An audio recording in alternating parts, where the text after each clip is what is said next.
Jason Terry, 19 years in the NBA, a champ in 2011 with the Mavs when they beat LeBron and the Heat in 6 games. Was one of the last bad moments LeBron's ever had. How are you, my friend? I am well alive. So, I mean, you're a veteran. I looked at Boston yesterday and explained, Jason, it looked like they needed Jason Terry. They needed an older guy. Right.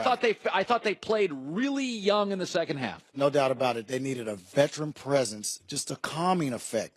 Because if you watched them play offensively last night, they were so out of character. You thought they were still out in Cleveland. Because on the road, that's how they've played. They've took quick, early, bad shots. Quick, early shots. Yeah, they pride themselves on being organized. If they don't have a quick basket, they will exhaust every option offensively to get a good look. And to me, that helps them set their defense. They didn't get that done last night. They took bad shots. It allowed Cleveland to get out in transition, and LeBron made LeBron-type plays. He either made the pass or he scored himself in transition, and it was a disaster for him. What do you make of Kevin Durant's last 5 fourth quarters? He's got 12 points. Yeah. What's going on with him upstairs? Well, I think right now they're trying to figure out how they want to close games. Before, they've really counted on him to close games for them. Now, against a different opponent who has multiple defenders, who's giving them a little bit of a different look defensively, they're trying to figure it out. So they've used Steph Curry now in the last 2 games as a ball handler facilitator, and they've taken the ball out of KD's hands. So when KD does have the ball, he kind of forces it. And you don't want KD forcing shots. Shouldn't they know, Jason, by now? Well, it's tough. They haven't played this Houston team in a playoff series, and so that's the difference. Yeah, it seems to me, when I watched Chris Paul before he got hurt in this series, yep, Houston was very comfortable saying, Chris, it's going to run through you. Seems to me, I've always felt with Golden State, I think Durant's a remarkable player. Mm-hmm. I've always felt it's Steph Curry's team. Do you feel that as somebody who's faced him? Well, I think when Kevin Durant came, he made it a point. Like, no, it's your team, but I'm here, and I'm going to be option 1. You'll be option 1B. Okay. And they allowed it to happen. The first year, they allowed that transition to happen. But this year, as you know, every NBA season is different. And so this year, the luxury for them is they can give Steph Curry back 1A, especially for this series, because that's the matchup they want to exploit. What do you think you'll see tonight? Now, my prediction tonight is, Jason, we're going to see 2 exhausted teams. This is Houston's 99th game. Oh, yeah. This is Golden State's 99th game. I think these teams are shot. I think we're going to see kind of what we saw last night. Second, that malaise where LeBron's coming up the court, but he's walking. Like LeBron's picking spots to save some energy. I think tonight we've got 2 tired teams. I don't think it's going to be an artistic masterpiece. Well, you're thinking these teams are shot, and I'm thinking Golden State is hot. Because did you see the way Klay Thompson finished that game? Did you see Steph Curry get hot? Those two, Steph Curry did not have the start to this series that he's liked, but now he's starting to get his legs back. He's getting that wiggle. You see the ball handling skills. You see the finishes at the basket. Now he's going to open you up from long range. And then in transition, Klay's getting to the corners, and he's getting the looks that he's wanted.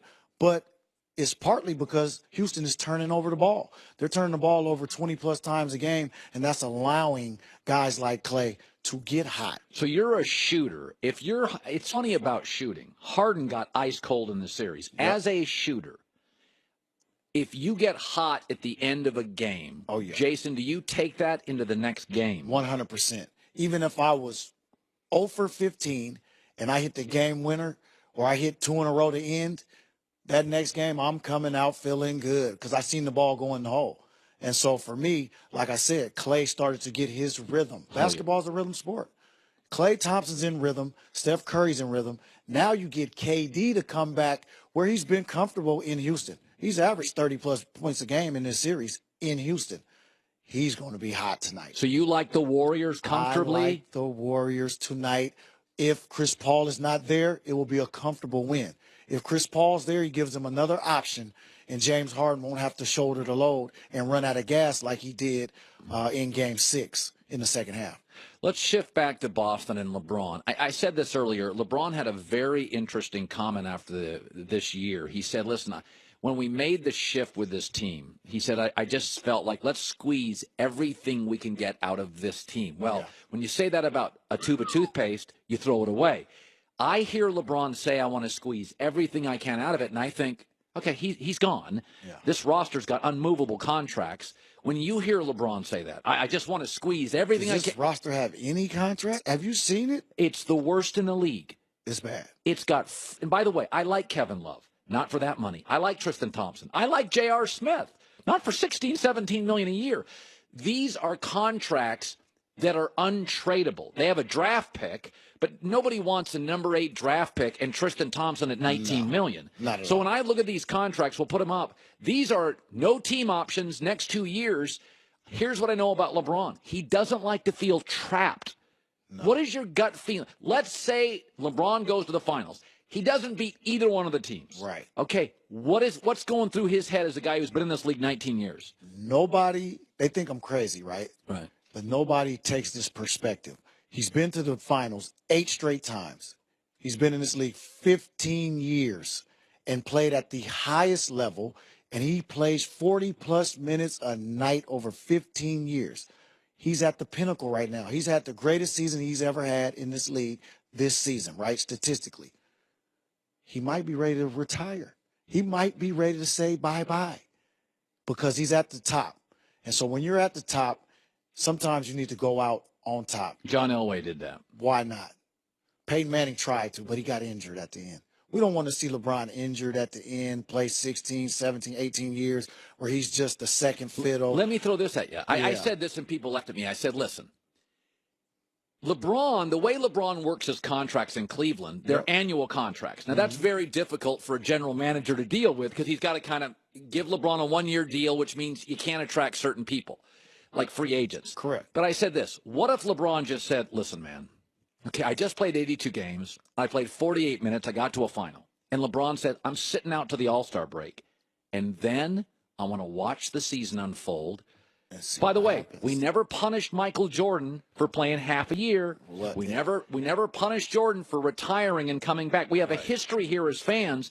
That just disappears into the ether. If LeBron said, listen, there's no perfect place for me. I want to see how the Sixers and the Lakers unfold. No doubt. And just, by the way, have your agent tell all these teams. Roger Clemens, by the way, did this at the end of his career. Yep. So I don't think you're nuts. No, not at all. I'm telling you, I've played this game for 19 seasons. It takes a toll physically, but not only physically, but mentally to go through the rigors of the season, the travel, the conditioning of your body after the season. That's a whole nother season in itself, is getting your body ready. He already told you what he spends. So this year, obviously, he's going to need a break mentally and physically to rejuvenate. But like you said, I might take the first month, 2 months off. But he's not built like that. He wants to play, and he wants to carry his team. That is his legacy. Playing 48 minutes in a closeout Game 7 and going to your 8 straight finals, we need to commend this man for that. He never gets enough credit. You know, it's interesting, too, because most great players, Jordan ended up, needed a break. Magic, Bird was falling apart. Yeah. Almost every great player's last year or two is kind of like embarrassing and eye-rolling. It would almost add to LeBron's legacy, like to just say, my best season, my best playoffs, I'm out. It would add to this sort of, it would be kind of enigmatic, but it would lead to, I don't know. It's like Barry Sanders. No doubt. Like Barry Sanders Barry left. is the only one, I think, that just left. And by the way, had 3 great years left. Didn't win a championship, but he had 3 good years if left. I say best running back ever, most football fans are like, yeah, Barry Sanders. He's in the conversation. Definitely. It didn't hurt his. Okay, so tonight you like Golden State comfortably. Let me ask you this, though. Who matches up better? Does LeBron match up better with Houston or Golden State? You know what? Houston defensively can put multiple defenders on LeBron and make it very tough on him. Oh. But offensively, the juggernaut of Golden State, they don't have the firepower to match up. Okay. What if Chris Paul doesn't play for Houston in the finals or plays limited minutes? Can LeBron beat him? Now it balances out. That's what I think. Just a little bit. So do I. Because it puts LeBron can say in moments, I'm going to guard I'm going to guard James Harden for the third quarter. For sure. If there's no Chris Paul, LeBron can do what he did to Derrick Rose. I can't guard him for the game. Right. I'll guard him for 9 straight possessions. No doubt about it. And for me, Chris Paul has always been, for this team this year, James Harden's the MVP, no doubt about it. But Chris Paul is just as valuable. That's the reason they have the record they have. James has been able to take breaks periodically throughout the game and sit back and allow Chris Paul to take over. Why don't players like Chris Paul? No idea, but you gotta love a guy. Yeah, but a lot of guys don't like him. Yeah, but you know what? It's the guys that compete against him because he's one of those guys. I would just say that he's a butthole. I'm just saying he gets under your skin. Watch Chris Paul play the game. He's an irritant. Yapper. He's an irritant. He gets underneath you, and it's just enough. It's on his trading card. It says Chris Paul butthole. I've seen his trading card. It's incredible that printers would put that on the card. But to play with him has to be a pleasure because he plays the game the right way. He puts his players in a position to have success as a point guard. He's one of the best we ever had. I had an argument with Eric Bledsoe. Who was better, Chris Paul or John Stockton? They're both great. They're great because I put their stats up, very comparable. All defense, been at the top, but didn't win it all. All NBA, multiple All-Stars. I mean, only thing Chris Paul, Olympic gold medalists.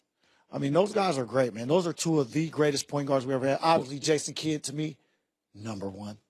But those two are right there. Well, everything you said that I bought into until that thing. I like Magic #1. You like Magic but Magic's a point for Magic is LeBron before LeBron, right? Without the athleticism. Okay. Magic is 6'9". He was like a pyramid in tennis shoes. Nobody could guard him. Nobody can guard LeBron. Well, he's not a guard though. But LeBron's not a guard. They're power forward, point forward. Magic started the point forward. He started it.